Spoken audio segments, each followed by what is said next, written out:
But the president is preparing to formally announce that he is running for re-election next week.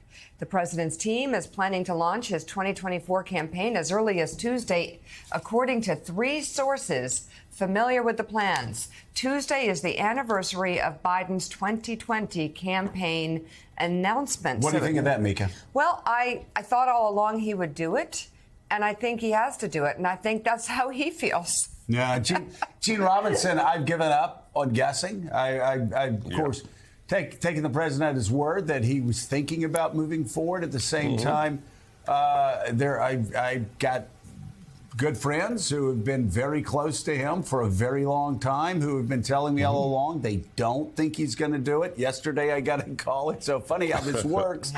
I got a call in the early afternoon from somebody really close going, I just don't think he's going to do it. And a couple of minutes later, we get this news from NBC, three sources saying he's going to launch next week. He loves to delay things, loves to wait to the last possible second to do things, always has politically.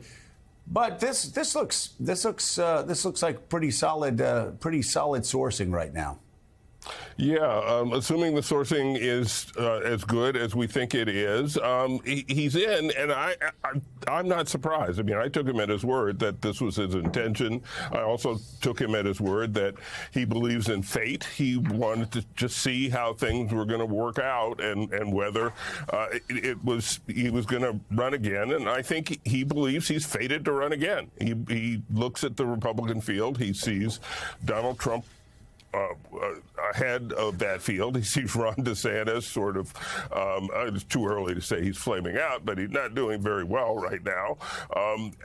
And so if it looks pretty likely that Trump could be the nominee on the other side, I always thought that Biden would run if it looked like he was going to go up against Trump, because his whole reason for running the last time was to keep Donald Trump, to get him out of the White House, because he was such a danger to the country and the world. And he'll do it again. He'll do it again. Yeah, he knows he can beat him because he beat him. So, and I think it's okay to say flaming out. What was the thing that they said about the rocket? The what? A unscheduled disassembly. Yeah. So Ron DeSantis' campaign right now is experiencing an unscheduled disassembly. So it is looking more and more likely that Donald Trump will be the nominee with, who knows, 2, 3, 4 indictments.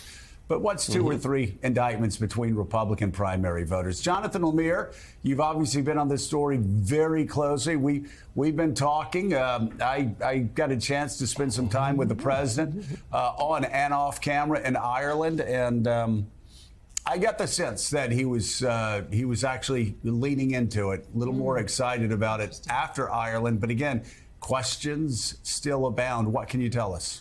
No, you're right. There's been speculation from the beginning. The president, we should note, is 80 years old, and he would be 82 taking the oath of office again were he to win. And, he has said publicly, it's all along, it's been his intention to run. But privately, people close to him have, as you said, Joe, expressed some doubt that, the White House team, the campaign apparatus was forming. They were ready, put pieces in place for him to say the word go.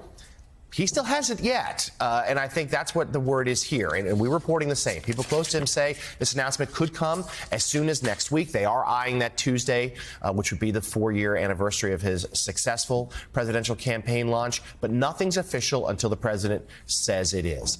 Having said that, if we do anticipate that he is going to run, as you note, the looming danger that is Donald Trump on the Republican side of the field is what has been animating Biden all along. There's also a sense, if not me, who, in terms of other Democrats who could take on Trump. So right now, they're preparing to launch, and now we're just waiting for the final go from the president.